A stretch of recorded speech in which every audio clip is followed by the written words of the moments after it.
Saya mendapat sebuah pesan dari Roh Kudus untuk kita semua. Dan ada sebuah timely message yang saya beri judul Lukas .2, pesan khusus untuk para dokter dan tenaga medis. Tapi dengan catatan firman Tuhan itu bermata dua, pesan khusus untuk mereka. Tapi pesan ini untuk kita semua, apapun profesi kita, manajemen, owner, apapun juga. Pesan ini untuk kita semua, tapi secara khususnya saya mau bahas tentang tabib Lukas. Dan ini adalah pesan khusus untuk para dokter dan tenaga medis juga. Buka bersama dengan saya di Kolose pasal 4 ayat 14. Nggak banyak ayat yang saya bagikan, semoga jadi berkat buat kita semuanya, khususnya yang berprofesi demikian. Di bidang medis ini, saya percaya Tuhan memberi rema. Tuhan memberi pewahyuan. Kolose 4 ayat 14 bunyinya, salam kepadamu dari tabib Lukas yang kekasih dan dari Demas. Sebelum saya baca lagi, Kolose 4 ini, lebih tepatnya Kolose adalah surat dari Rasul Paulus kepada jemaat di Kolose.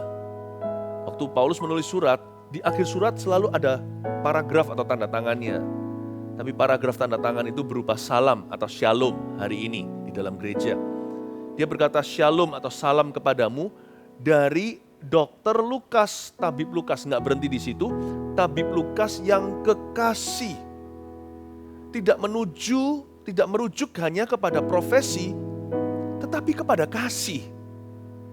Bukan hanya menunjukkan kepada bidang yang dia geluti, tetapi kepada kasih dan dampak hidupnya secara rohani. Salam kepadamu dari tabib Lukas yang kekasih. Dan dari Demas, ada dua pribadi yang menyampaikan salam hari ini. Di ayat 14, pertama adalah tabib Lukas, lalu Demas. Sebelum saya bicara soal Lukas, siapa dia, apa dia, gimana permulaannya, gimana akhirnya. Sebab saya juga adalah seorang siswa teologi. Saya belajar Alkitab secara profesional juga, artinya saya pergi ke sekolah Alkitab. Pada waktu saya di Kanada, itulah S1 saya. Jadi saya bisa memberikan sebuah kekayaan ekstra pengetahuan buat Anda dari sejarah dan tradisi gereja. Tapi sebelumnya saya jelaskan tentang Demas. Ya, gak usah dibuka di ayat-ayat lain di surat Paulus, Demas disebut juga di surat Timotius. Dikatakan bahwa Demas telah mengasihi dunia dan meninggalkan aku. Ya, Demas telah mengasihi dunia dan meninggalkan saya. Tepatnya di 2 Timotius pasal yang keempat ayat 10, gak usah dibuka karena Demas telah mencintai dunia ini dan meninggalkan aku. Ia telah berangkat ke Tesalonika. Jadi Demas itu adalah murid Paulus yang satunya atau rekan sepelayanannya. Dulunya dia setia, dulunya sungguh-sungguh. Kita nggak tahu apa profesinya, tetapi Demas itu seorang yang komitmen dalam pelayanan. Dia kemungkinan besar bukanlah full timer atau pendeta penuh seperti Paulus. Sama seperti Lukas, orang-orang di marketplace saudara. Tapi Demas cinta dunia. Pada ujungnya dia meninggalkan Paulus. Paulus hanya memberikan catatan dia mencintai dunia. Apakah dia murtad dari iman? Kita nggak tahu. Apakah Demas setengah-setengah dalam pelayanan? Pokoknya dia meninggalkan Paulus. Dia nggak bisa menyelesaikan pertandingan imannya, disayangkan sekali. Tetapi Lukas berbeda. Sampai akhir hayatnya dia setia.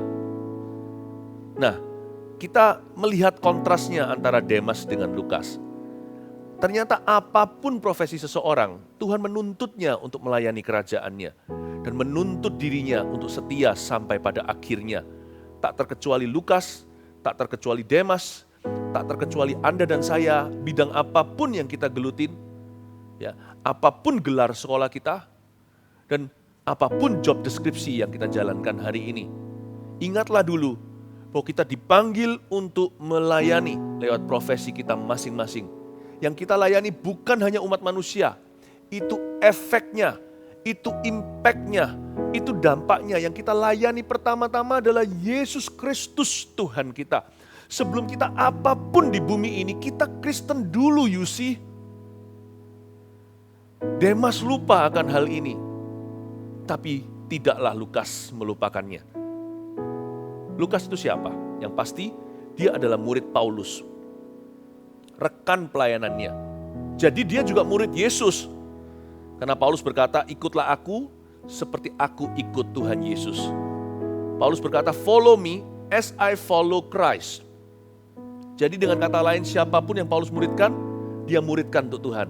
Dia muridkan bersama dengan Tuhan, dan Tuhan Yesus memuridkan orang-orang tersebut melalui Paulus. Jadi murid Paulus ya murid Yesus. Lukas ini kapan bertobatnya tidak dicatat. Lukas ini gimana ketemu Paulus juga nggak dituliskan. Tapi kita tahu dia adalah murid Yesus yang teladan. Dia bukan salah satu dari 12 rasul anak domba Allah. Dia bahkan mungkin tidak setara dengan Paulus karena dia anonimus. Berkali-kali dia menulis-nulis dalam surat dan dalam kitab Injil yang dia catat. Ya, yang menjadi bagian daripada Alkitab kita 66 buku Kejadian sampai Wahyu. Lukas ini menunjukkan bahwa dia itu low profile sekali. Padahal orang ini berkedudukan tinggi. Dia berpengaruh di zaman itu karena dia tabib, dia dokter. Bahkan dalam sejarah gereja ditulis bahwa dia seorang surgeon. Dia seorang dokter operasi. Bayangin di zaman itu masih miskin teknologi dan juga masih belum seperti hari ini ilmu pengetahuan dan penemuan-penemuan ilmiah. Tapi Lukas sudah menjadi seorang surgeon, menjadi seorang ahli bedah. Ini orang berkedudukan tinggi sekali. Ada beberapa profesi di dalam hidup ini, di dalam masyarakat, yang sangat dihormati. Gak peduli moralitas orang itu. Kalau pendeta sih, kalau ada amoralitas langsung tidak dihargai. Tapi tidak demikian dengan orang-orang di tenaga medis. Biasanya kehidupan pribadi mereka tidak terbuka. Biasanya kehidupan private mereka bukan urusan pasiennya. Lain kata dengan pendeta dan jemaat. Jadi pendeta itu lebih dikepoin gitulah kira-kira. Kalau dokter sih asal dia pakai seragam putih gitu ya, sudah ada di sini alatnya untuk cek tubuh seseorang, denyutnya dan sebagainya, langsung dihargai. Kemana-mana selalu VIP. Kayaknya ada kuasa dalam seragamnya. Demikian pula dengan Lukas. Dia seorang tabib. Dan Paulus menyebut dia tabib Lukas yang kekasih karena hubungan Paulus sangat pribadi sekali. Dia adalah tabib atau dokter, bahkan surgeon ahli bedah. Jadi orang ini orang yang super terhormat. Di mana-mana VIP jikalau bukan VVIP. Di mana-mana semuanya pasien harus antri, apalagi kalau dokter yang bagus. Nggak usah bagus deh. Pokoknya dokter aja sudah pasti dihargai. Ya, itulah keberuntungan profesi ini. Nah, karena mendapatkan gelar itu sendiri susah kan? Studinya bertahun-tahun, termasuk zaman itu. Zaman itu juga nggak gampang. Untuk menyandang gelar tabib di bawah penjajahan Roma, untuk bisa praktek dapat izin saat itu, sekalipun itu adalah zaman purbakala dibandingkan zaman modern sekarang.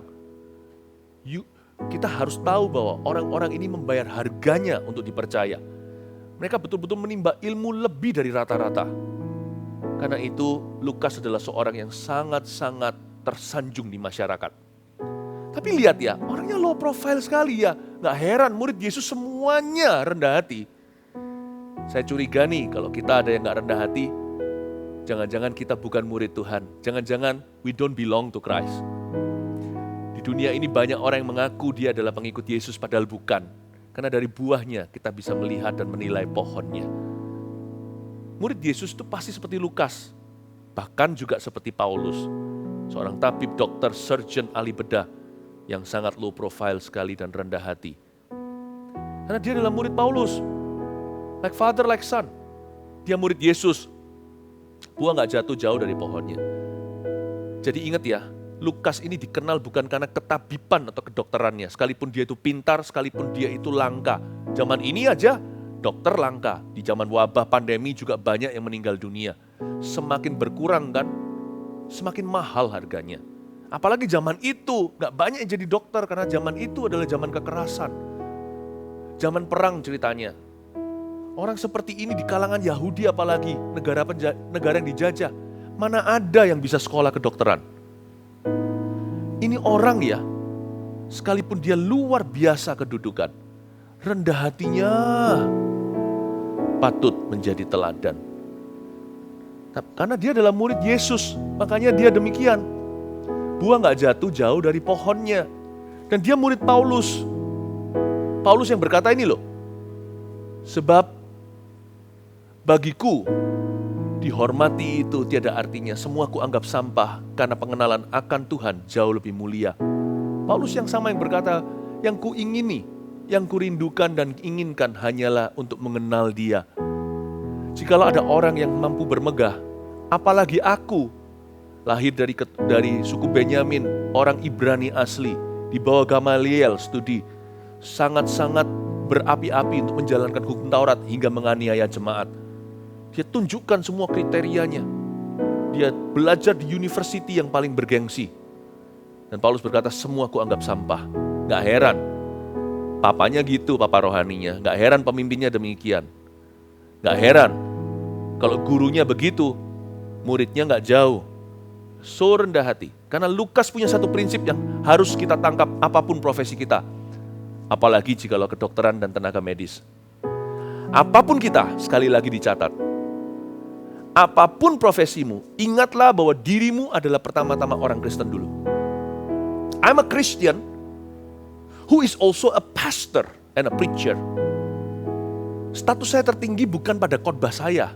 Saya bukan pengkhotbah nomor 1. Pertama-tama saya adalah orang Kristen dulu. Sebelum saya adalah seorang ayah bagi ketiga anak kami, seorang suami, seorang pendeta, pengkhotbah, seniman atau apapun juga, CEO, owner, bos, pegawai profesional, sekretaris, olahragawan, presiden, perdana menteri, apapun juga.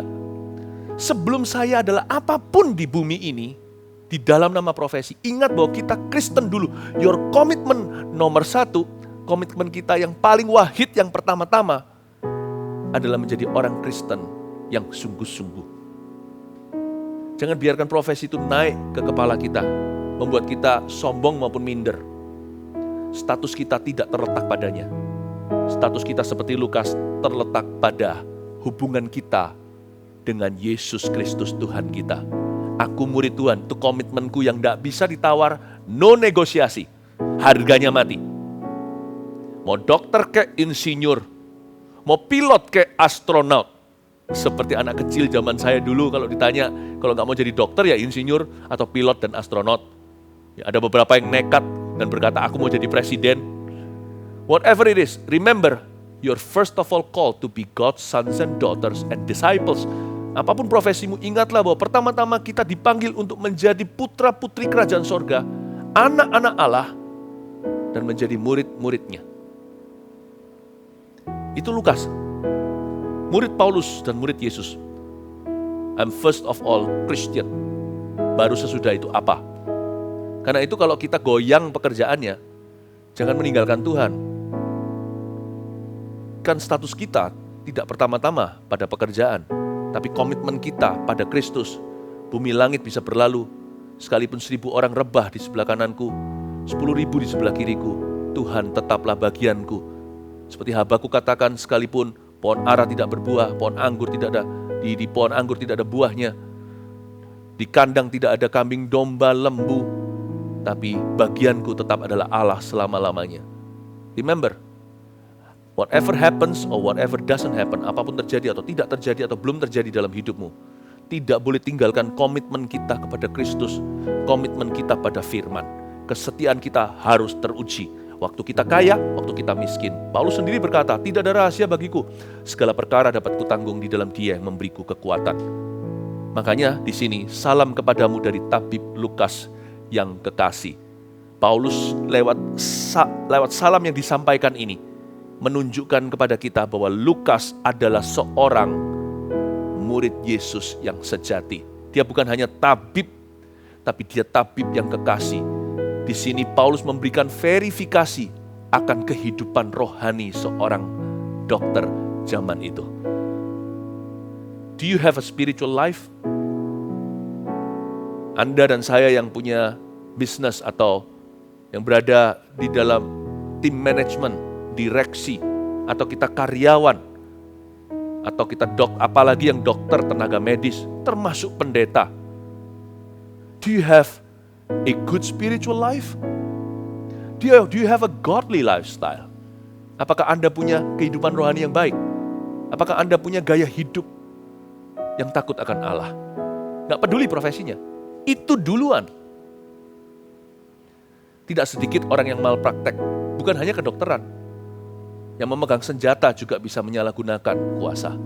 Yang punya wewenang bisa semena-mena. Pendeta pun bisa pakai mimbar untuk sesuatu yang salah. Dokter juga sama. Jangankan dokter, insinyur juga bisa, arsitektur. Kadang-kadang kita kaku sama customer dan klien. Lalu kita bentak-bentak mereka, padahal mereka sebenarnya yang memberi rezeki pada kita. Bukan berarti harus takut dan yes man kepada kliennya, bukan juga. Tapi ada orang tertentu itu yang angkuh. Demikian pula dalam kedokteran, karena pencobaannya besar. Orang butuh rumah sakit. Orang butuh dokter ketika sakit. Jadi berada di atas awan-awan nih ceritanya, kita berada di atas kepala orang-orang.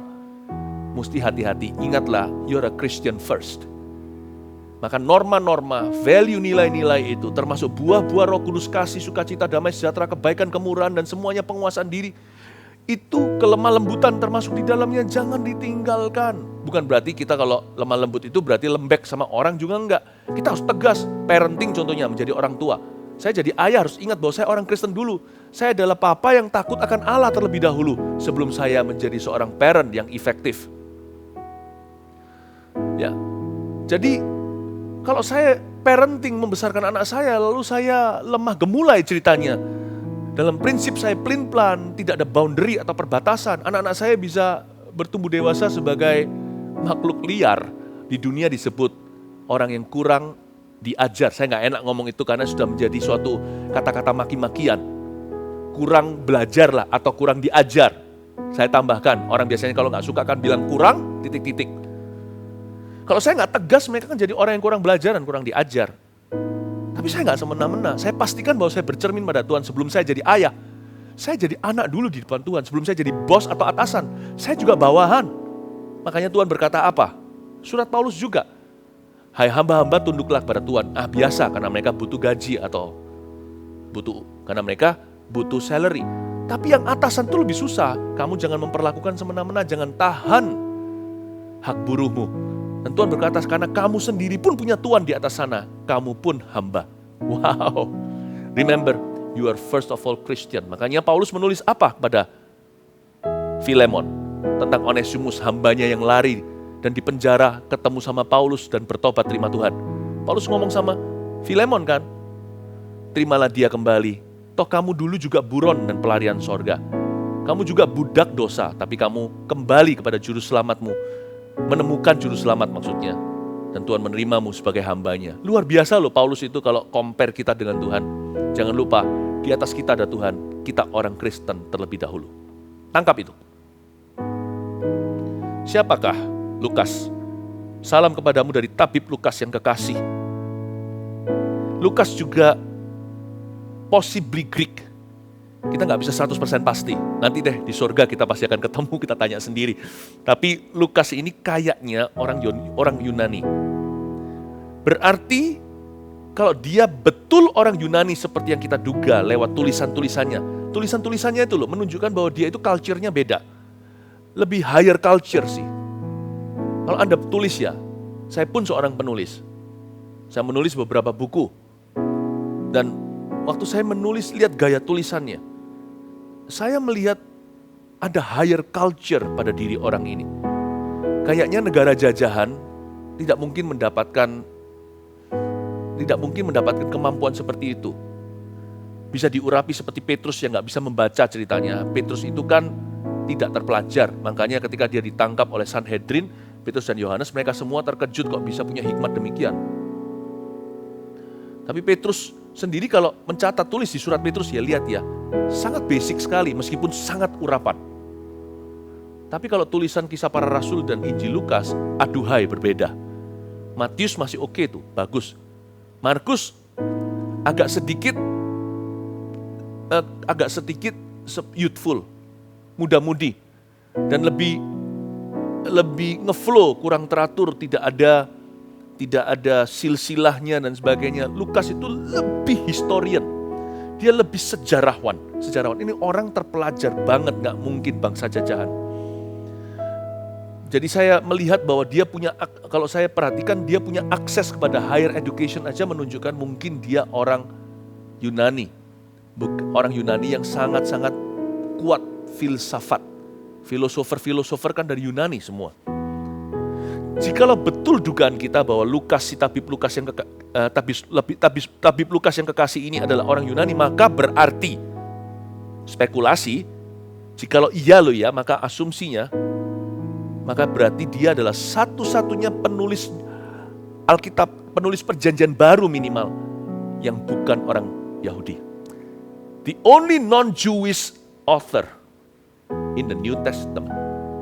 Satu-satunya penulis kitab di perjanjian baru yang bukan orang Yahudi. Hebat, masuk ke Hall of Fame, masuk ke Hall of Faith, masuk kepada canonical daripada Alkitab. Ini orang sungguh-sungguh telah merebut hati Tuhan. Dan Lukas bukan hanya tabib, dia dikenal juga dengan karunia-karunia yang lain. Saya mau dorong Anda semuanya, jikalau Anda dokter dan tenaga medis khususnya, kembangkan juga. Lukas dikenal sebagai tabib yang kekasih, tapi dia sama dikenalnya lewat perbuatan dan pekerjaan dan hasil karyanya yang lain. Tahukah bahwa kita semua tidak dikasih Tuhan hanya 1 talenta? 1 talenta itu ujian, jangan disimpan di tanah. Biasanya kalau kita lulus ujian, kita setia dalam perkara kecil, gak mungkin berakhir 1. Kita semua itu minimal 2, 3, atau 5 talenta. Tuhan kasih kita bukan multitasking, Tuhan kasih kita multitalent. Kemampuan yang bertambah-tambah. Tahukah Lukas itu bahkan bisa-bisa dia lebih dikenal karena Injil yang dia tulis. He was not only a doctor or a surgeon, he was as well an author. Dia bukan hanya seorang ahli bedah, dokter, dia juga seorang penulis.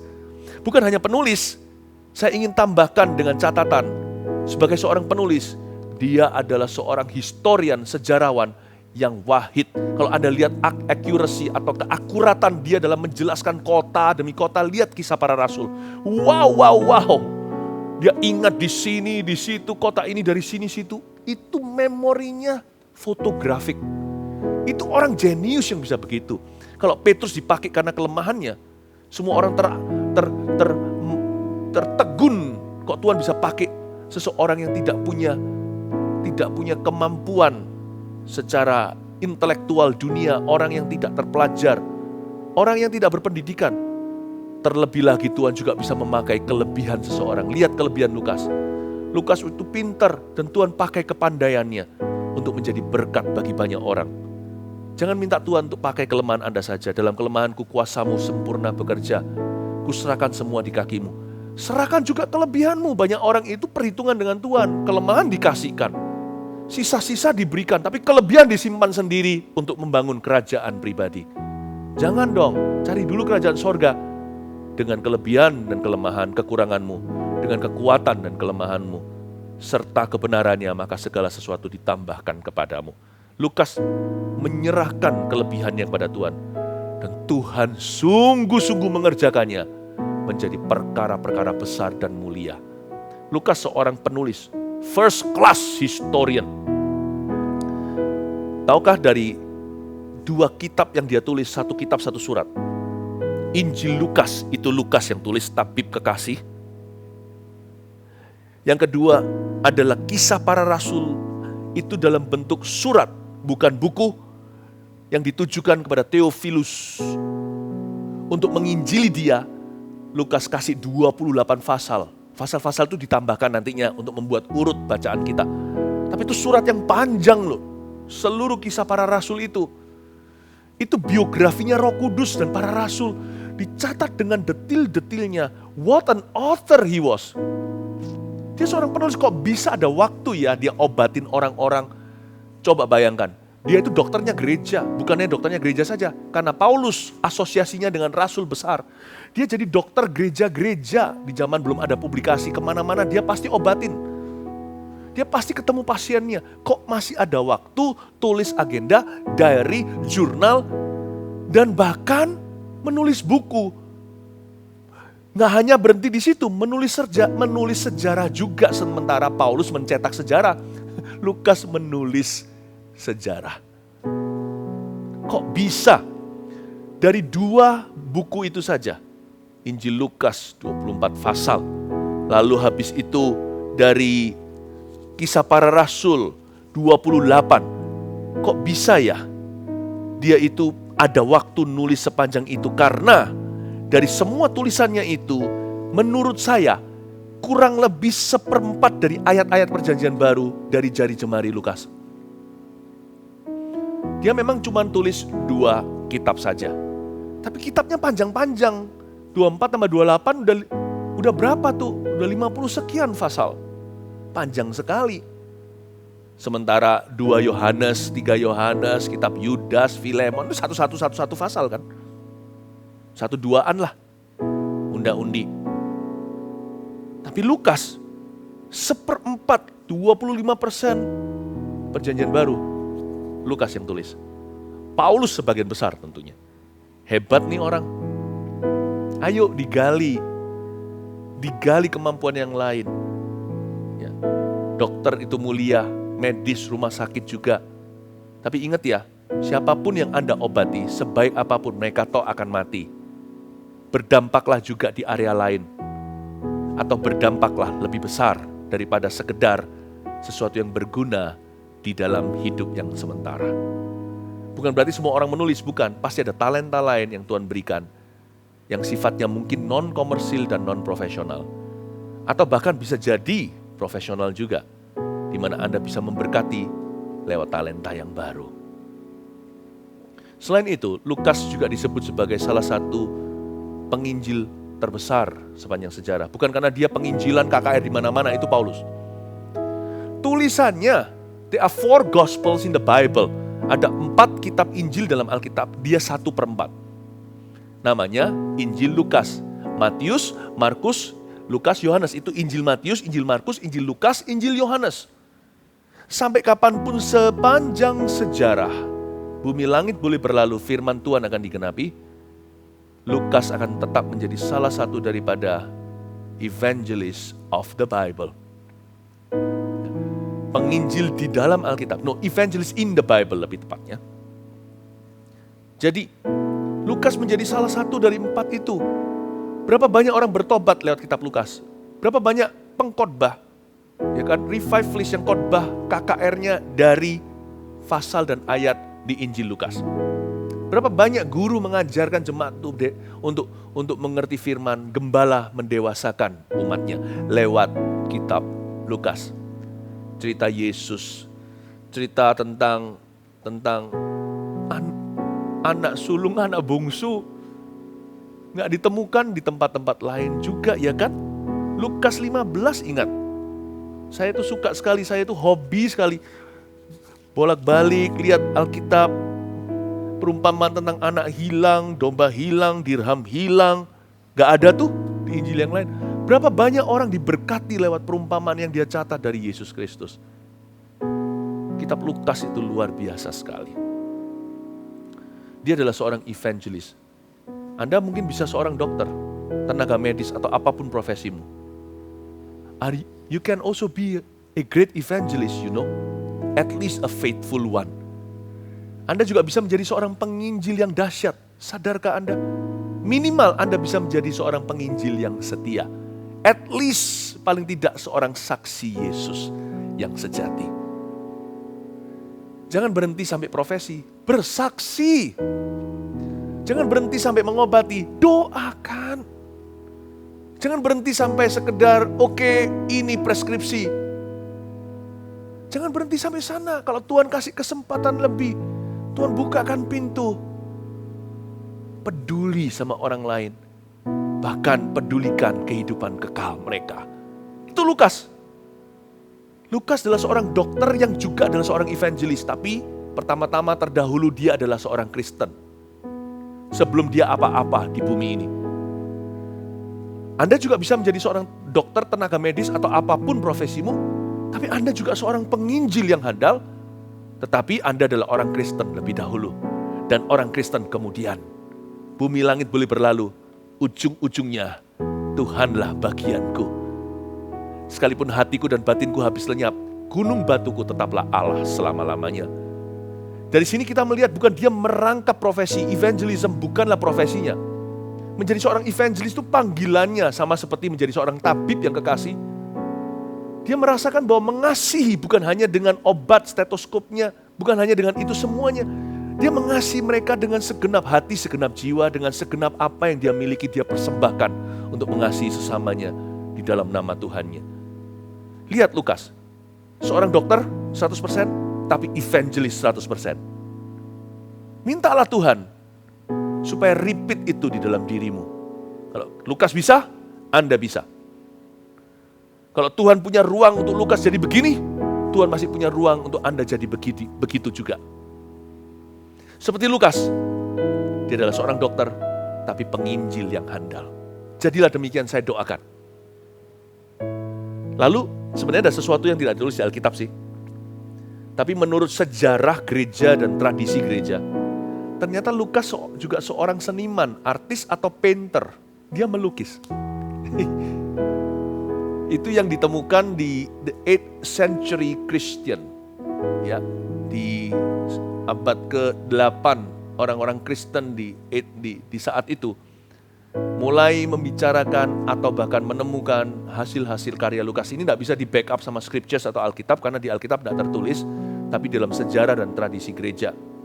Ditulis di dalam sejarah tradisi gereja Yahudi dan pokoknya sejarah gereja pokoknya. Ditulis bahwa dia juga seorang painter, seorang pelukis.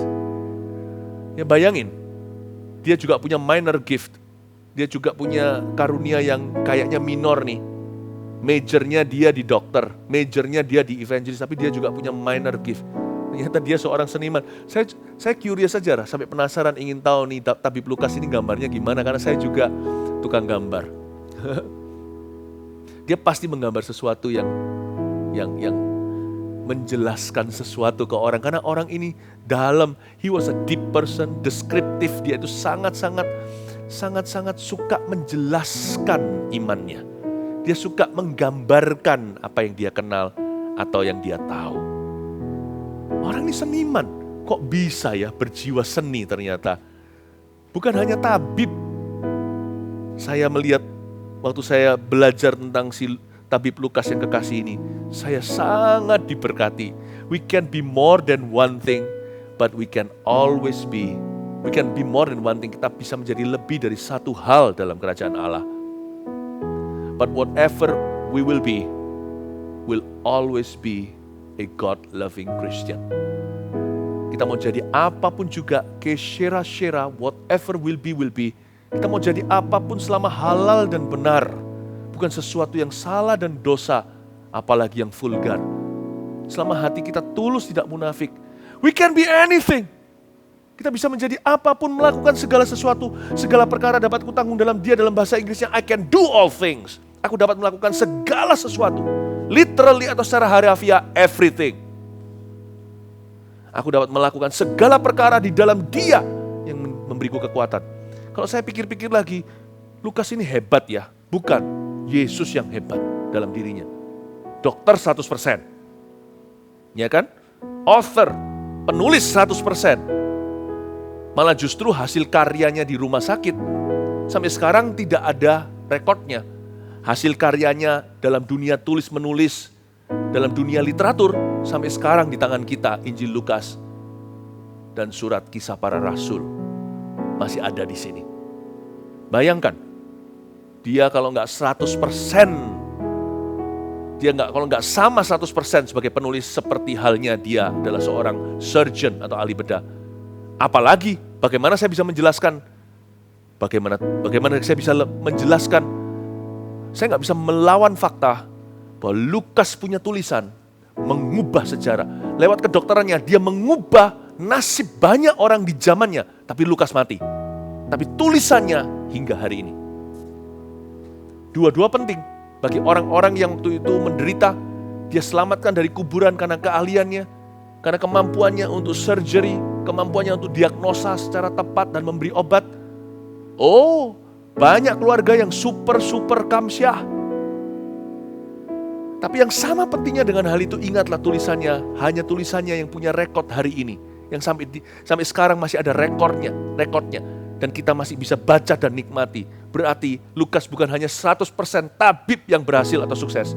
Dia juga penulis yang 100% sama diurapi.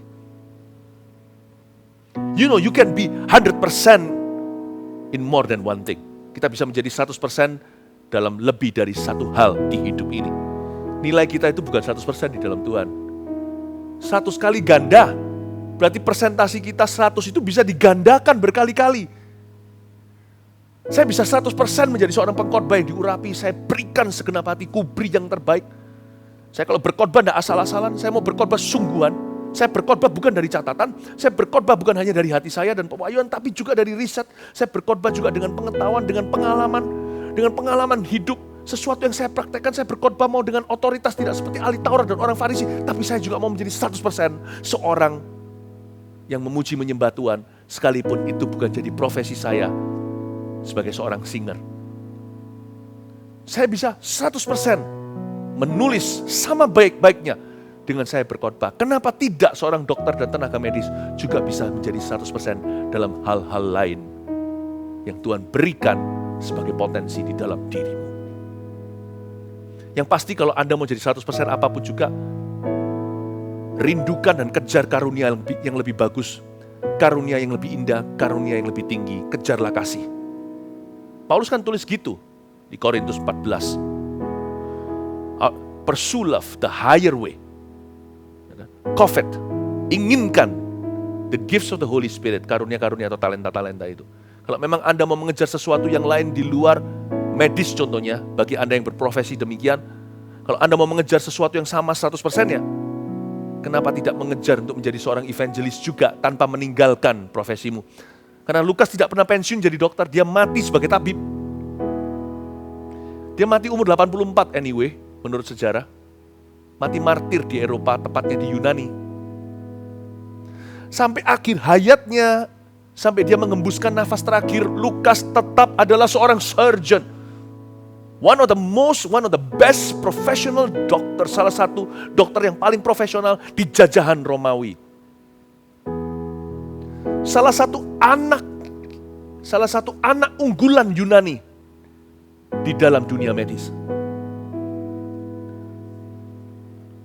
Tidak termasuk, bahkan belum saya sebutkan lagi, dia salah satu anak unggul dari bumi Yunani. Dia salah satu anak unggul untuk kerajaan Allah. Kalau kita memang mau mengharapkan sesuatu yang 100% juga, gak usah talenta, melukis, menyanyi, karaoke atau apa. Mulai dengan ini. Dear dokter, suster, perawat, manajemen, semua yang berhubungan dengan rumah sakit medis contohnya. Why not begin with this? Kenapa tidak mulai dengan ini kalau Anda mau 100% yang baru? 100% yang baru dalam sesuatu. Atau 100% dalam sesuatu yang baru. Kenapa enggak ini? Aku mau 100% jadi saksi Kristus. Di mana-mana, termasuk di tempat kerja saya. Tahukah bahwa itu mungkin bagi Tuhan? Ternyata kita bisa menjadi 100% dalam beberapa perkara.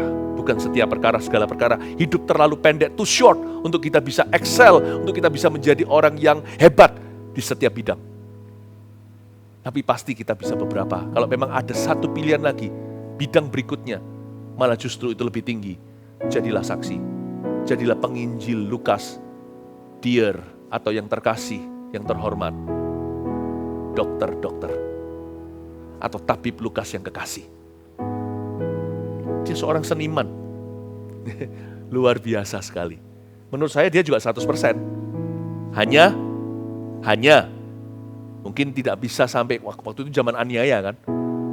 Zaman perang Hitler aja, itu banyak sekali benda seni itu dirusak, dicuri, ya, dijarah atau bahkan kebakar atau kena bom atau kena peluru atau hangus karena jago merah api yang melanda. Banyak sekali benda seni.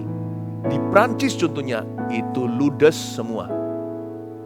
Mungkin di zaman aniaya, Pada waktu itu aniayanya luar biasa. Kaisar Romawi itu paranoid. Menjadi seperti orang yang kurang waras, bunuh semua, salahkan orang Kristen. Akhirnya Paulus dimartir juga oleh kehendak Tuhan, tapi melalui tangan orang-orang yang menjadi musuh salib ini. Petrus di hari yang sama, dia disalibkan dengan badan terbalik menurut sejarah. Sedangkan Paulus dipenggal di salah satu stadium besar itu, di mana mereka seringkali adu singa, adu manusia dengan hewan. Dan Lukas juga berada di zaman demikian sebagai hamba Tuhan. Di zaman aniaya, mungkin itulah sebabnya karya-karya seninya tak terdengar. Tapi saya yakin apapun yang Lukas lakukan, he is 100% at it. 100% dalam hal-hal itu. Dia nggak mungkin separuh-separuh, setengah-setengah. Hari ini Eropa, sekalipun mati rohani, dulu Eropa itu pernah mengalami kebangunan rohani. Yang kedua kan, setelah Yerusalem, Yudea, Samaria, ujung bumi itu dimulai di Eropa. Injil pergi ke Turki, di antara benua timur dan barat. Di situ mulai bawa Injil, bahkan Injil itu dibawa terus. Paulus mau ke arah, naik ke atas sana. Irak, Iran, Afghanistan, terus ke Asia, dilarang sama Roh Kudus. Jadi Paulus bawa ke situ. Di surat Paulus yang terakhir, ada nama-nama yang asing, kelihatannya bukan Yunani segalanya. Mungkinkah mereka mulai muncul benih-benih British, mulai ke arah sana, ke England, Injil mulai dibawa. Karena terakhir kan mereka mati di Italia, dekat dengan Prancis, Eropa Barat, dengan negara orang-orang British. Eropa itu beruntung sekali. Ada martir-martir mati untuk mereka, tak terkecuali seorang martir yang meninggal di usia kakek tua, 84. Sejarah mencatat bahwa kemungkinan dia itu digantungkan karena imannya. Lukas, sang tabib, dibunuh bukan karena keahlian kedokterannya. Dia mati syahid. Terhormat itu karunia, jangan ketakutan. Wah, kalau ikut Tuhan nanti matinya demikian. Enggak lah, darah kita mungkin enggak cukup suci untuk mati sebagai martir Yesus Kristus. Tapi Lukas dipilih, itu karunia loh. Itu bukan keapesan, itu bukan kecelakaan, itu bukan kejahatan yang dilakukan oleh orang-orang itu sekalipun mereka jahat. Itu adalah pemberian. Dan Lukas mati untuk Eropa. Dia mati di sana di umur yang senja. Apa yang saya hendak katakan pada kita semuanya hari ini? Your life is a gift to the world where you are placed right now. Hidupmu adalah karunia Yesus Kristus. Setelah Kalvari dia mati berikan nyawanya. Sekarang giliran kita memberi hidup kita. Kalau Yesus dipanggil untuk mati bagi kita, kita dipanggil untuk hidup bagi Kristus. Gak semua kita akan martir. Kemungkinan besar gak ada satupun di antara kita akan mati martir. Tapi panggilan kita satu. Kita dipanggil untuk hidup bagi Kristus. Lihat Lukas. Hari ini saya jelaskan bagaimana seorang dokter profesinya begitu deep. Biasanya dokter sangat notabene sekularisme sekali. Atau pikirannya harus ateis. Tapi Lukas bisa balancing dengan demikian hebatnya. Seorang Yunani penuh dengan filsafat melihat mujizat. Dari tangan terjadi, dari tangan dan sapu tangan guru jasmaninya. Gurunya di bumi ini yang mewakili Yesus Kristus di surga yaitu Paulus. Lukas bisa balancing luar biasa di hati. Dan Lukas bisa 100% dalam segala perkara. Here I present to you ladies and gentlemen. Seorang dokter yang 100% rohani. Seorang dokter atau tenaga medis yang juga seorang evangelis. Seorang dokter yang kemungkinan adalah seorang painter dan tidak diragukan adalah seorang author atau penulis yang dahsyat yang tulisannya menjadi firman Allah dengan F huruf besar. Berarti hidupmu adalah kasih karunia Allah dan hidupmu adalah karunia Allah di dunia ini. Jangan sia-siakan apapun profesi Anda, apalagi kedokteran, medis, rumah sakit semua ini. Persembahkanlah untuk kemuliaan Tuhan dan jangan pernah salah menggunakan kasih karuniamu. Karena orang yang hidup bagi Kristus, Filipi 1 ayat 21 berbunyi, tulisan gurunya Lukas, yaitu Rasul Paulus, Inilah prinsip hidupnya. Dan ini jadi prinsip hidup Lukas. Dan sekarang diturunkan kita menjadi prinsip hidup kita dalam profesi kita masing-masing. Karena bagiku hidup adalah Kristus. Dan mati adalah keuntungan. Saya ulang. Karena bagiku hidup adalah Kristus. Saya tambahkan, maka bukan hanya dan di situ artinya maka barulah mati adalah keuntungan. Mari kita hidup bagi Kristus hari ini. Memanggil para dokter, tenaga medis khususnya, dan semua orang pada umumnya untuk hidup bagi Tuhan Yesus dan juga memuliakan Tuhan lewat profesinya. Maukah Anda hidup bagi Kristus? Agar supaya suatu hari mati kita, ketika tiba suatu hari Tuhan memanggil kita, adalah keuntungan. Dan bukan hanya itu, hidup kita hari ini sudah menjadi keuntungan bagi orang-orang di sekeliling kita. Mari muliakan Tuhan.